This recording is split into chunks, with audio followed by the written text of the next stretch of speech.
So welcome to the podcast, Eric. It is a pleasure to have you here. I've been looking forward to this interview for some time now.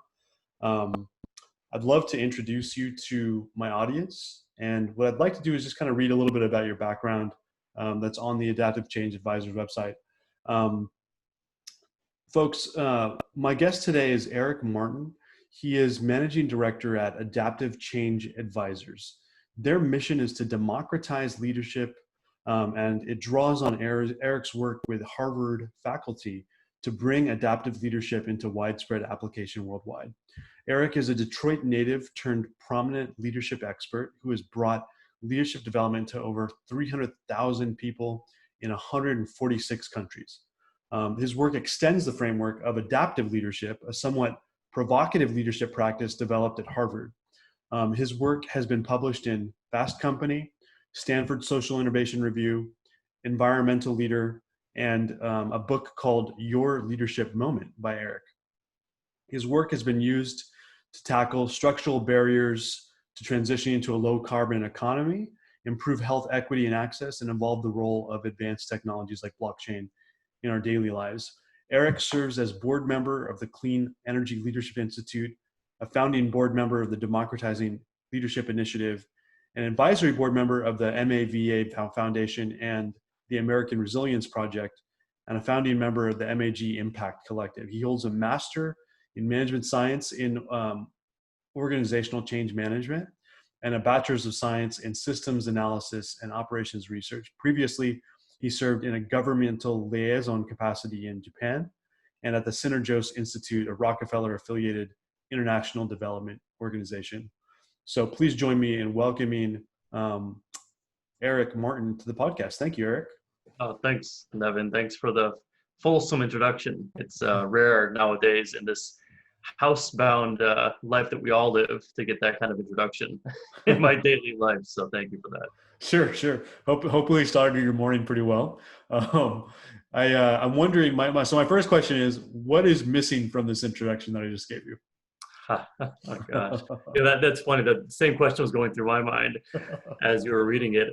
I'm glad you got the point about Detroit. That's many people don't have a relationship to the city of Detroit other than flying through it.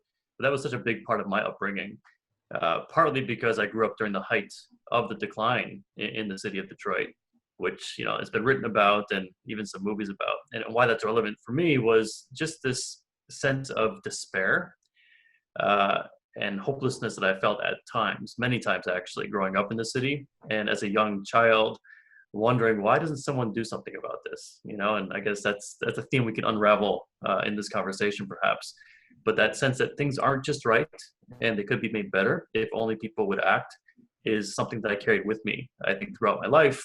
And of course, in organizational change work, talent development, leadership development, it's often the case that people sense that something is amiss and they're not quite sure what to do or don't feel like they have the power to make that change happen. So I think for me, that's a big part of the story. And I'm a big fan of Motown music, and back when we used to have good sports teams in the city of Detroit, that was also, a part of my upbringing. So I think that's probably one thing. Mm-hmm. I remember when the San Antonio Spurs, which is a team that I'm following closely, were playing the Detroit Pistons in the finals for several years, and I know that they were kind of going back and forth. So you guys had some pretty good teams not so long ago, or at least it seems like it wasn't a very long time ago. Yeah. Good. Thank you for sharing that. I'd love to kind of get started by getting to know kind of what attracted you to the field of leadership development. It seems like you've been working in the field for quite a long time. Would love to kind of trace, how that interest blossomed and how it grew. Yeah, I think there's probably a lot of different answers to that. I guess the story that I would typically tell was I was at this Rockefeller affiliated organization that you mentioned in the introduction called Synergos, and we were doing some really cutting edge systems change work around big systems issues like sustainable food supply chains, corporate private partnerships, et cetera, and came across a model of leadership and change that I was intrigued by, and it opened up a career path for me when I realized that change didn't have to be this kind of humdrum change management type approach, project management, could really get into the deeper questions about life and purpose and meaning in a practical way. So that was, I think that kind of opened the door. And then I had an opportunity to meet these guys at Harvard, who you mentioned, you alluded to, and discovered this framework of adaptive leadership, which I work with quite extensively. And I can say more about that later on. So, I think in one version of the story, it was just kind of, it was a natural unfolding of a curiosity I had about how do you make real change happen, which again goes back to my upbringing in the city of Detroit. The other version of that story is, well, I was in Japan. I was there for about 5 years. I met a woman from the States, here in the States, but she was working there. And that led me to New York, of all places. I had not planned to go to New York. I had planned to go to LA, actually. And when I was in New York, I met a guy who was actually one of the initial founders of this adaptive leadership work, who happened to be roaming the hallways in a job that I had in the city. He was using the office on a temporary basis. He looked a little bit like he was in the doldrums, and usually pretty, chipper guy. And so I said to him, "Alex, what's wrong?" And he said, "My CFO just quit. Do you know one?" And Nevin, it was one of those moments. I'm not sure if you had this before. You probably have. Where it was a spur of the moment thing where I said to him, "Well, why don't you hire me?" And he said, "Well, do you know finance?" I said, "No, but I'm an engineer. I could figure it out." And so that kind of started the love affair, of getting into the work. And what I wanted to do was to do that systems side. I'm an engineer by training, so I really love systems, Excel spreadsheets, that kind of thing, system optimization. But again, what my real calling was, I think, was to find deeper ways to create change. And I knew from experience that wasn't going to just happen by creating better systems, better policy, or frankly, even having more money. Because at the Rockefeller organization, we had more than enough money and convening power, and still weren't seeing the kind of change in these systems that I think we knew was possible. So I think that's probably, again, there's many different versions of how I ended up here, but I think that's probably the ones that are alive for me today. Interesting. Yeah, we all have different stories about how we got into the work we're passionate about. So love to hear it. What is leadership to you, Eric? How do you think about leadership, and what exemplifies qualities of leadership to you? What is leadership? There's probably 170 different theories and models and frameworks of leadership out there. So it's a good question. There's two schools of leadership, roughly speaking. There's what's called the great person theory of leadership, which is about charisma, vision, all these attributes that we typically associate with leadership, influence, power. And while it's called the great person theory of leadership, to be honest, I think most of the examples and books that are written about it, you could probably call the great white man theory of leadership.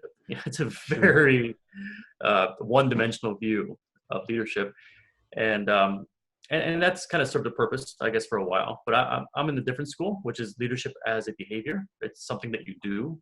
It's not something that you are.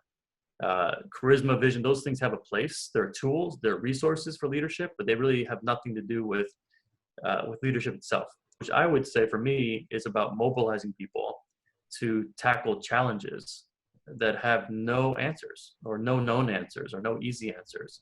So it's the act of actually bringing people to work on things that they'd rather not work on, or they don't know how to work on. And those kind of issues, which we have a name for, we call those adaptive problems, adaptive challenges, adaptive problems. They're everywhere, So you look at, organizational culture change is something that many people in talent development focus on. That's an adaptive kind of challenge. Big social issues like, say, climate change or racial equity. These are adaptive challenges, meaning that there is no known answer. And even the problem itself is often unclear. Depending on who you ask, some people might not even say there is a problem. Others will have different definitions of the problem. So this act of how do you bring people together to work on something that doesn't even have a clear problem definition, much less a solution, and bringing them back together over time to discover a solution to that is an act of leadership. And for me, it's the most noble act of leadership. So that's probably one definition I would offer for my view of what leadership is. And there's many good examples. Some are historic, people that have led big movements, people who have shifted organizations through big market changes. So there's plenty of examples, but I hesitate to share them because, again, I don't want to pigeonhole the idea of what a leader is in people's minds. In fact, I never use the word leader, right? Which is kind of ironic. In leadership development, I never say the word leader. I'll talk about exercising leadership, the act of leadership. But to me, that's very different from the person. Yeah. Interesting. So leadership is a verb as opposed to a noun. That's wonderful. Um, uh, so in my understanding, adaptive leadership separates challenges that one faces into different categories of challenges. You've got technical challenges, and then in the middle you've got technical/adaptive challenges, and then I think you've got adaptive challenges. um, can you explain to our listeners, what is the difference between these types of challenges, and is that a good starting point to talk about adaptive leadership? I think it's a good one. I think it's a very practical idea because most people make the mistake of conflating technical problems and adaptive problems, and that results in probably the biggest waste of resources and time in organizational life. So what is a technical problem? I mean, a very simple example would be a broken arm. There's no debating what the problem is. There's no need to mobilize people or to get into deeper systemic root cause analyses. It's the arm used to go straight this way. Now it's going at a 90-degree angle. Clear problem, and the solution is also very clear. And there's an expert that you can hire, or if a doctor yourself, you can do the work yourself. So that's a technical problem. An adaptive problem is very different. And let me just use the metaphor of Detroit again, or the reality of Detroit. My dad was a firefighter in the city of Detroit, again, during the height of its decline. And of course, the technical work of a firefighter is to put out fires. And there's a known procedure, protocol, best practice, and it's life-saving work. Technical work is very important. That's what he did most of the time. But in the mid-'80s, when we began to experience a lot of arson in the city, you have to ask yourself, what's the source of the arson? What's the cause of the arson? And the correct answer there is not the arsonists. You have to look at some of the conditions that are giving rise to arson, be it people having to warm their homes because they have no heat. So they're using fire logs and wood burn fire. Maybe it's the destitution. Maybe in many cases actually it was the decay in the neighborhoods that gave rise to prostitution, drug dealing, which would happen in these abandoned homes, which then would be set on fire, either purposely or not.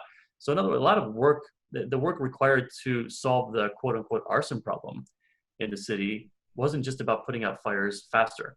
I mean, that's what they did. And it wasn't just about, taking your known expertise and protocols and making them more efficient, which is often how we approach adaptive problems. Let's just do what we're already doing, but do it faster, more efficiently, or louder. Louder meaning let's do it with more gusto, with more data at our disposal. So you can think about, in that kind of situation, my father, very technically oriented, a very authoritative leader, because that's how these hierarchical systems work, is faced with this adaptive challenge. So now what kind of choices he faced to mobilize the other firefighters to tackle that challenge, to think of themselves in some ways as community relations specialists, Right. not just firefighters. So to me, that's a very poignant example. And of course, the analogy there extends to the workplace, where we're constantly putting out fires in the workplace, customer service complaints, low employee morale. And more often than not, we could reel off a list of ways people do that. They do it technically, rather than looking at the underlying conditions that are giving rise to those kinds of things. So for me, that is a really good entry point. And once we begin to see the distinction between technical work and adaptive work, it raises the immediate question, well, whose work is it? And how do you actually solve that? And how do I need to deploy myself if I have authority, if I'm the boss, or if I don't have authority? And that's where this question of leadership really comes into play. So that's a great segue into my next question. I don't mean to pepper you with questions. I'm so curious about adaptive leadership. It's such a fascinating theory. Now you gave a really good example of your father as kind of a manager and a leader of firefighters dealing with an adaptive problem. Now, my question is, what are the leadership practices or the behaviors, as you might say, that exemplify adaptive leadership? So how now that we've kind of framed the problem, how do adaptive leaders act in an adaptive way? Yeah, these are great questions, Nevin. I appreciate it, and they're deep questions, right? So it's hard to give a menu or a checklist for how you approach these kind of things. But generally speaking, I would say first of all is to see the problem for what it is, and that often is you mentioned we frame the problem here. The framing often doesn't happen, or it gets framed in a way that is very technical. So the first step is to get some perspective. And in the adaptive leadership literature, we have this practice called getting on the balcony. So that's the idea of getting perspective in the midst of action. If you can imagine being at a dance, when we used to be able to dance together before COVID, and most of the time you're on the dance floor. You're trying to stay out of people's way, or trying to find a partner, or try not to step on somebody's toes, or what have you. But if you get perspective, you might be able to see who's dancing with who, and is the music too loud? Is that why people are way over here instead of, by the front? And so you see the patterns, and part of the work of leadership, adaptive leadership, is to actually see the problem for what it is, to see that it's adaptive, not just technical. Having done that, half the work is just to get people's attention on that issue, because people are rewarded for doing technical work. They're rewarded for checking the box, for hitting their quarterly targets, etc. And because adaptive work takes time, there's a huge tendency for people to get distracted or to displace responsibility for doing it onto others, including consultants. I think most consultants actually make most of their money applying technical fixes to adaptive problems. And then when they don't get solved, we either blame the consultant, or we say, well, we hired them and they couldn't solve it, so what can we do? So I think that's step one. Step two is to frame it and keep attention.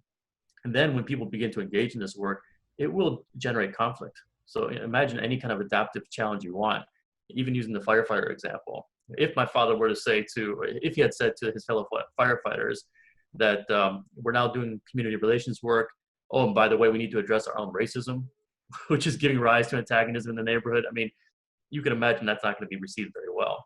Yeah. So a lot of the work of adaptive leadership is orchestrating that conflict. It's not about creating conflict, but the conflict will naturally emerge when you begin to raise these tougher questions. So if you're the kind of person, as I am, an engineer by training, or someone who really likes to problem solve, have answers, that old adage, come to me with solutions, not problems, I think is entirely off base when it comes to leadership.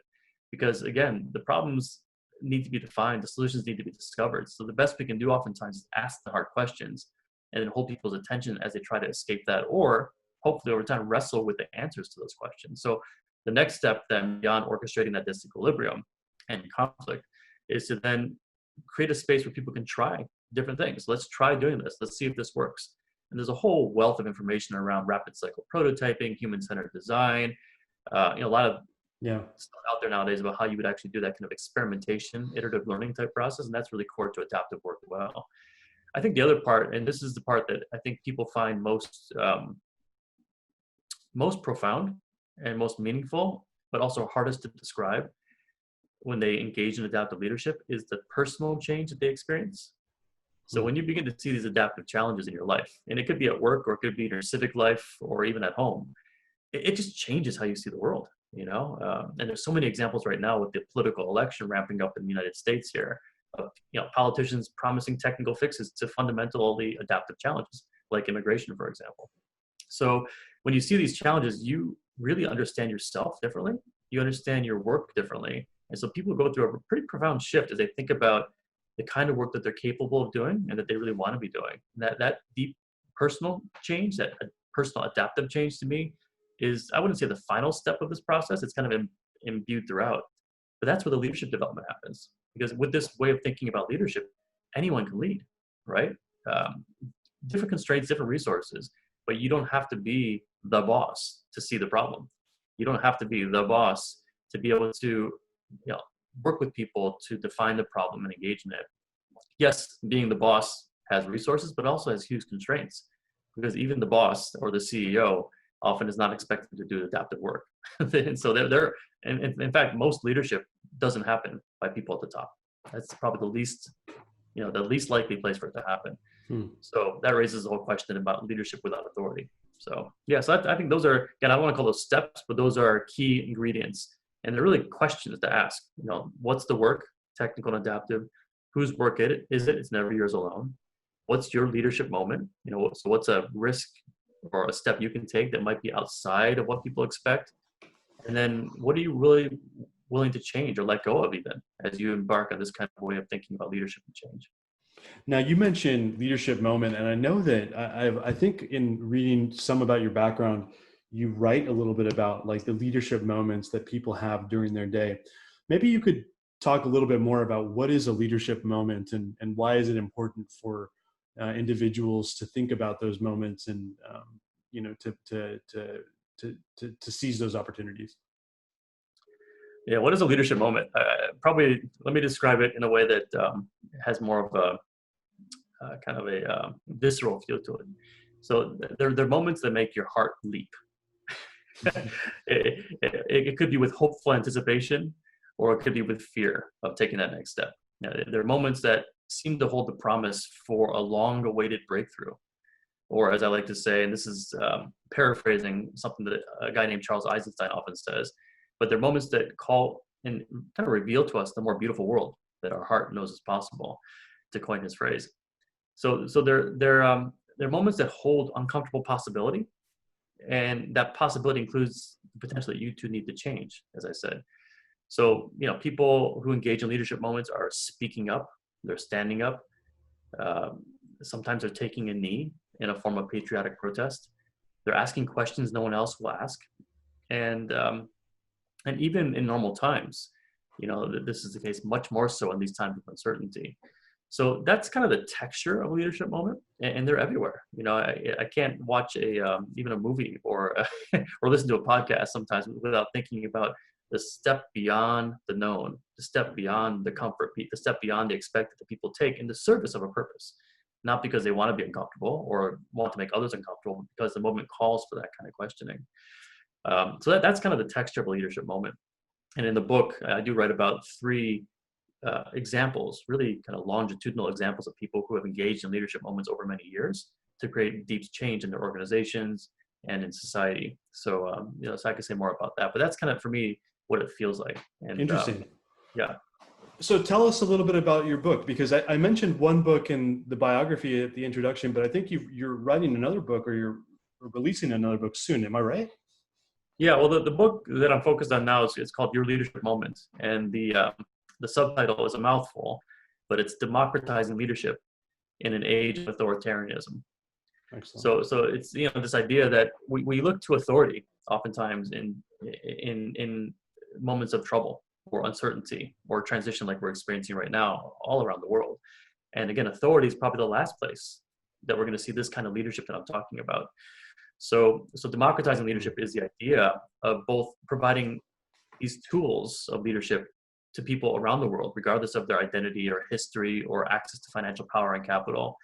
But it's also this kind of skill set of democracy, not the big D democracy, but the kind of the work of holding people through a period of conflict as they work through legitimate systemic conflict together. So that's kind of the second meaning of democratizing leadership. The book itself it's a bit of a distillation and expansion of adaptive leadership, which is this framework that I work with, which you mentioned, that came out of Harvard Kennedy School about 35 years ago. And what I do is follow the stories of 3 people who I've worked with extensively in the past. One is a clean energy executive who is trying to shift the energy sector to be cleaner, coming from West Virginia, which is not known for its progressive energy policy in general. So again, think about leadership and what it means to mobilize people when they don't even agree with you on the problem, much less the solution. So that's one example. I work also with a woman who is, I don't want to say fighting, but she's advocating for LGBTQ plus rights within a fascinating organization that it's a faith-based organization, which makes her challenge that much more difficult. And she's been mobilizing people for years to move that agenda forward. And then the third person is a young, I would say young, he's in his 30s, from India, and he's from the lowest caste in India. So if your viewers know about the caste system, you have people at the top, and it's a very rigid system, and people at the bottom who are called Dalits, or they used to be called untouchables. And within the Dalit caste, he's the lowest. His caste is the lowest within that.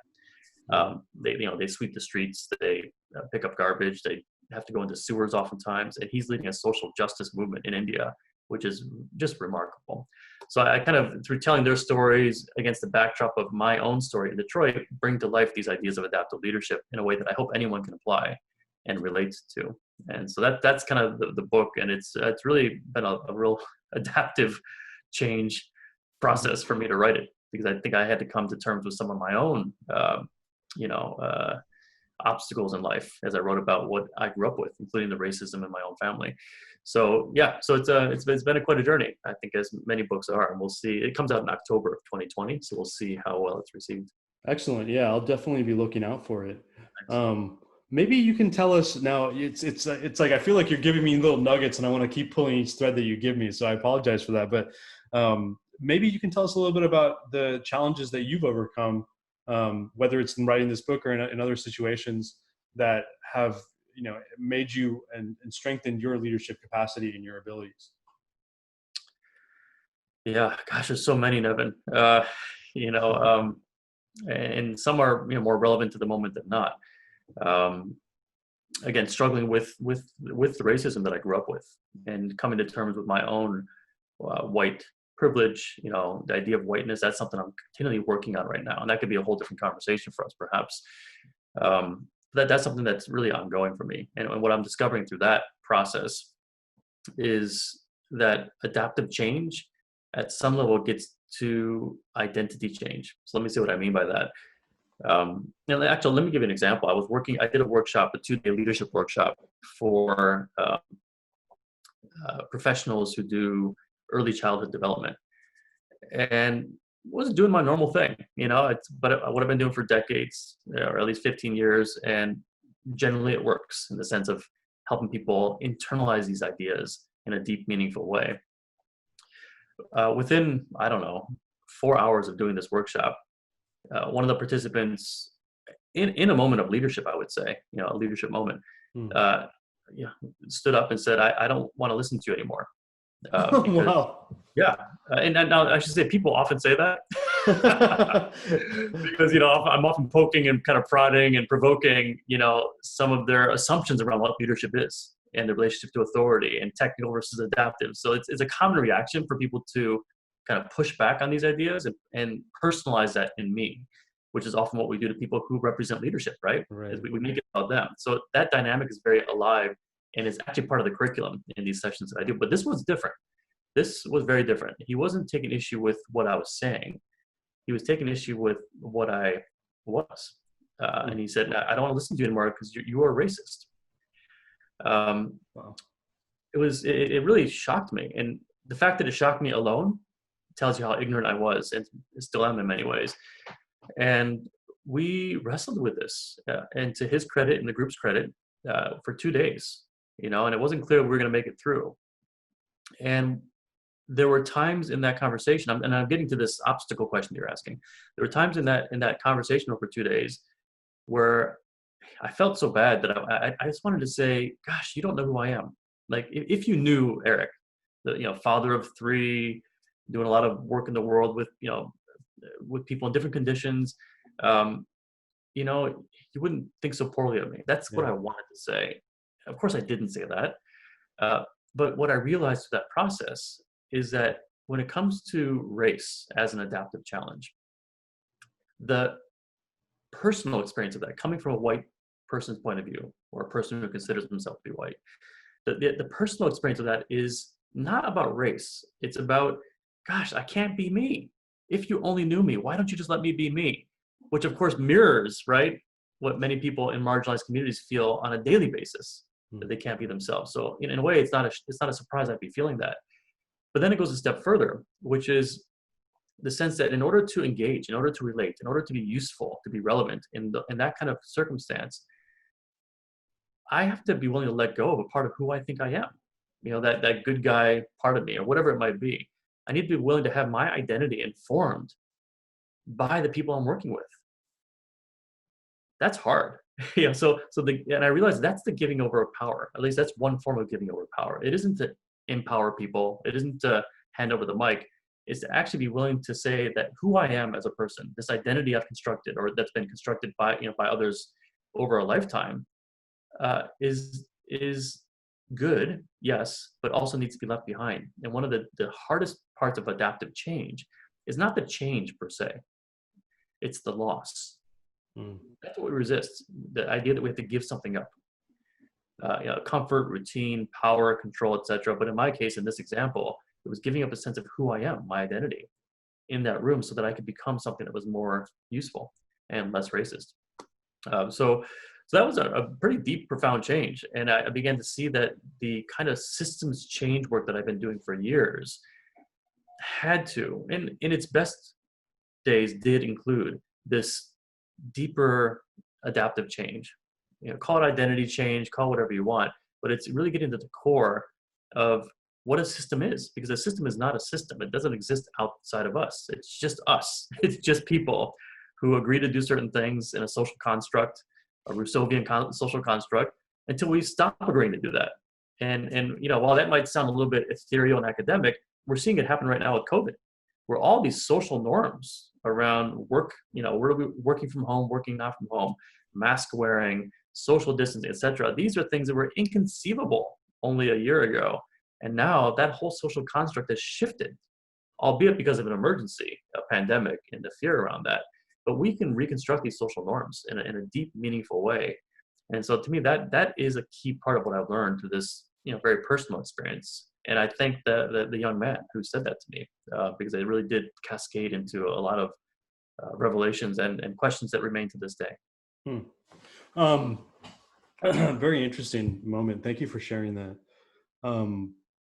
This kind of brings me to want to ask you a little bit about what's going on in the country today. COVID, the murder of George Floyd, and climate change. There are so many challenges and crises that we're facing at a macro level with things like climate change, like a slow moving wave that I think all of us are just afraid of embracing and understanding.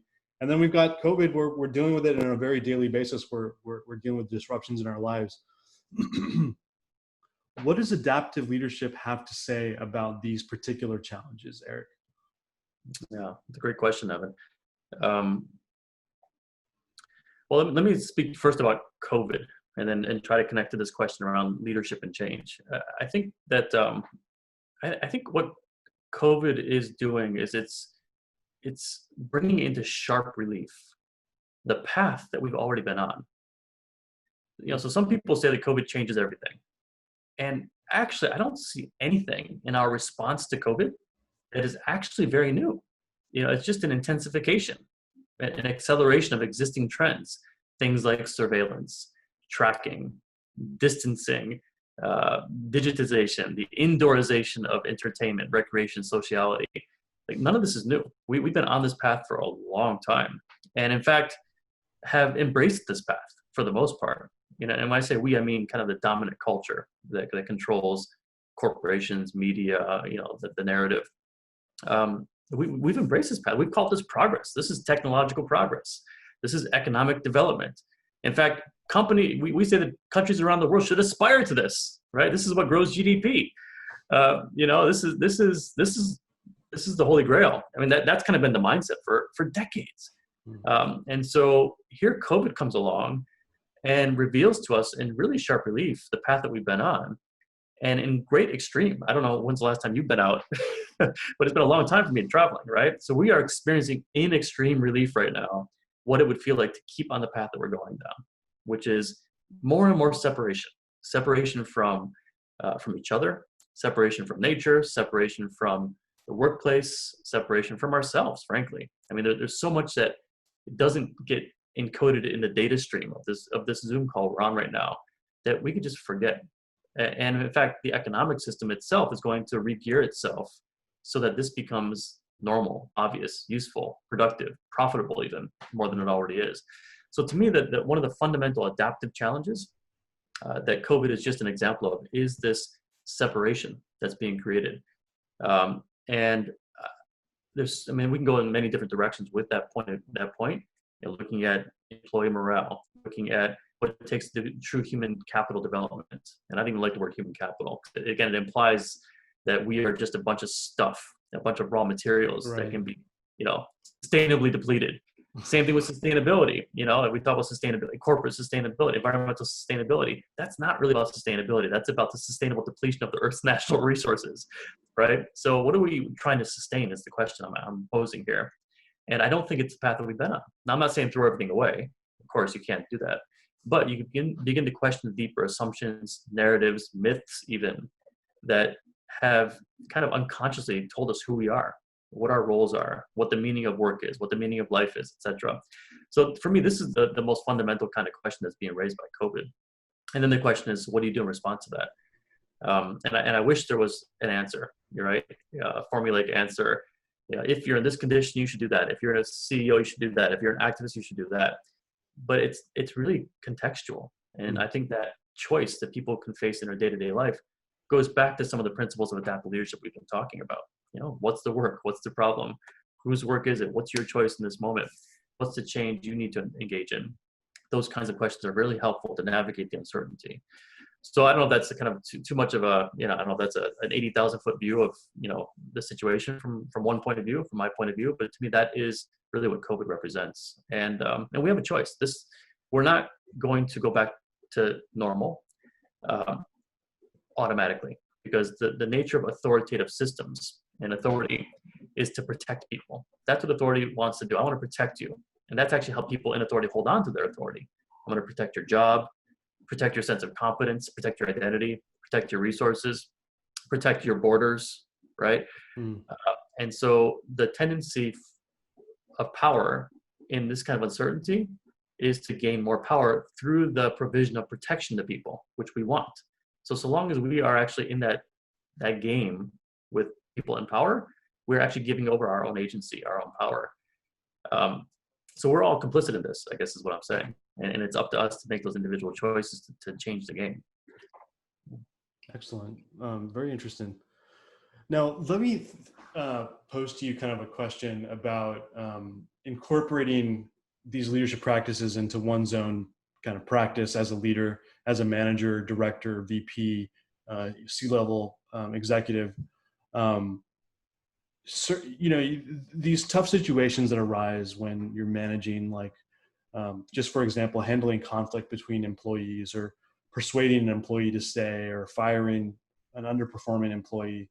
Maybe we can take just one of those, like just firing an underperforming employee. And I do like to ask this to my guests from time to time.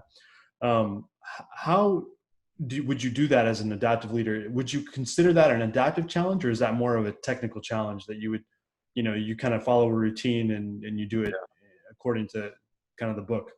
Yeah, no, I appreciate making it really practical in this call too. That's good to kind of toggle back and forth on that. So I'll give you an answer. I hope it's satisfactory, but it may not entirely be so.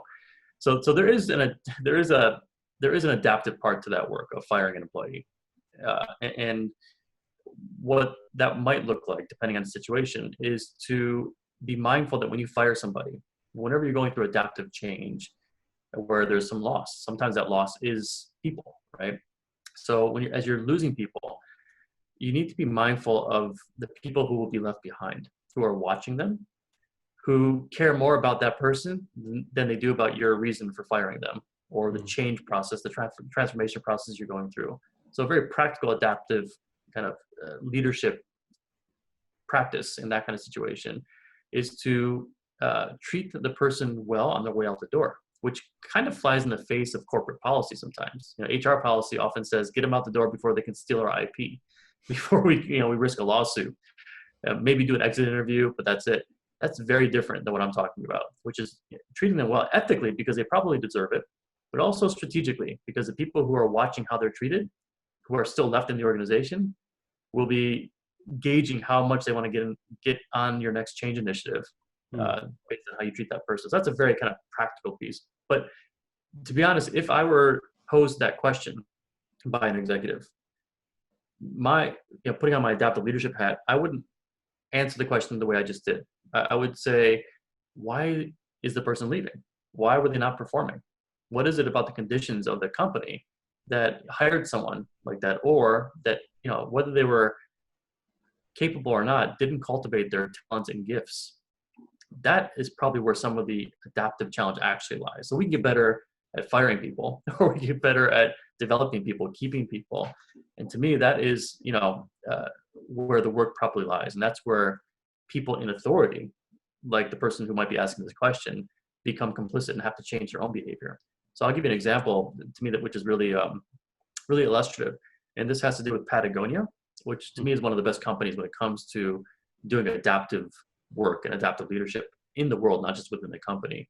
And their CHRO, a guy named Dean Carter, when he came on board, I think about 5-6 years ago, really dug into the performance management process because he recognized it as an adaptive process.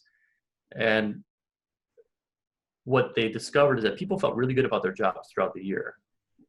And then they had to have a performance review conversation, which the employee hated, the manager hated, and frankly, everyone had to recover from during the next business cycle. There's actually a lot of science that shows that people literally feel depleted at the end of a performance review process, and then companies have to spend a lot of money just to recover. It's expensive. It's also damaging to their human dignity. And that's because we often treat talent development or human capital development as capital, as resources, as I was saying a moment ago. So what they did, rather than doing the usual annual engagement survey, or what Dean Carter called the annual extraction survey, they flipped it on its head. And they said, do we have HR processes that are regenerative in nature? Right? And this gets to issues of climate change, sustainability as well, but this idea of regenerativity is core. And they said, okay, what are we putting into employees' lives?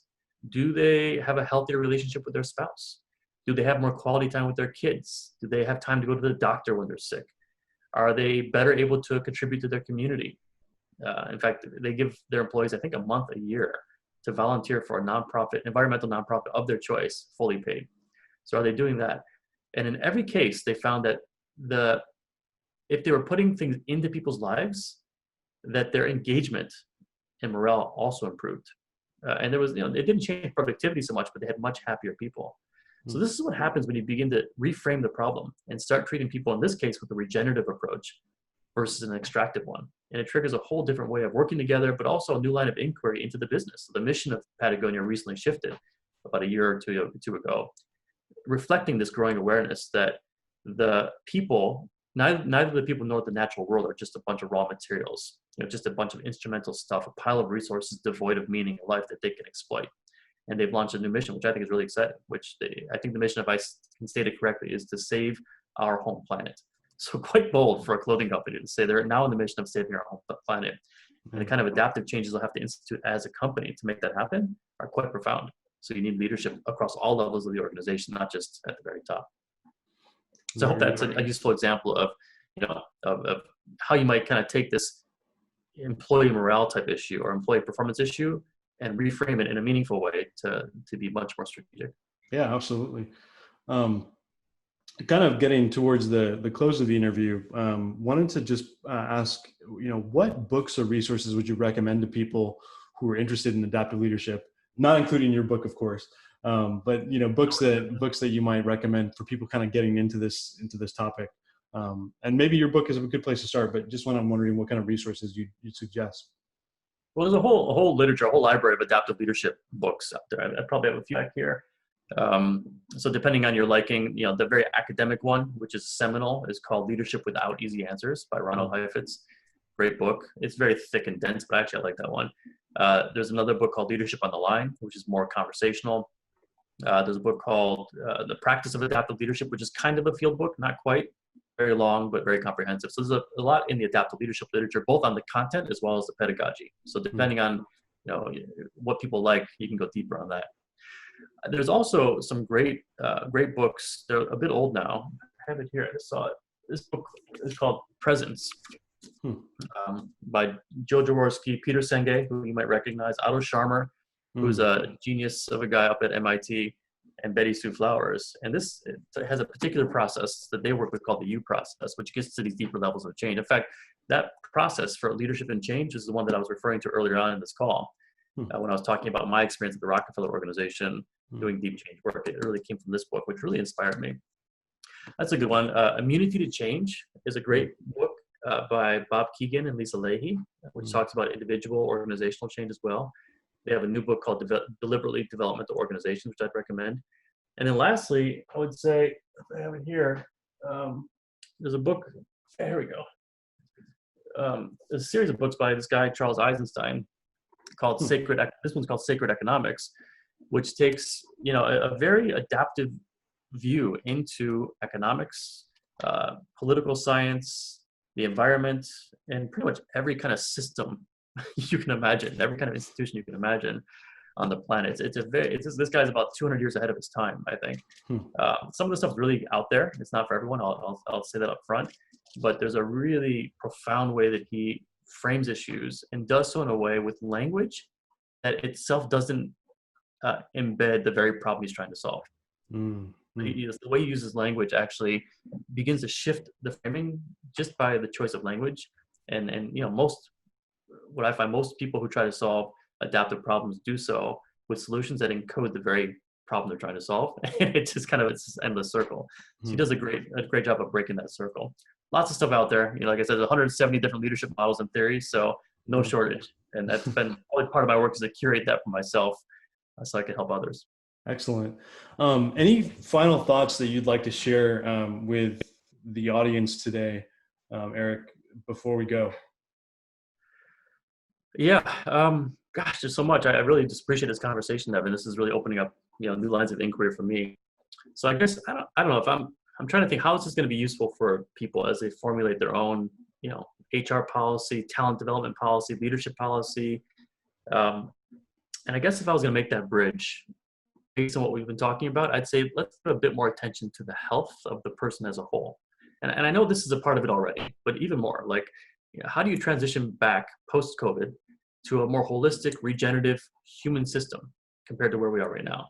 Because I think once we understand that corporate wellness and social wellness, relational wellness, political wellness, spiritual, ecological wellness, they're all part of the same wellness, then the scope of our allowable action will broaden. And so, how do you do that, Eric, I guess? Well, I think the simple question is to ask, what is calling to my care? What is mine to do right now? What's my leadership moment?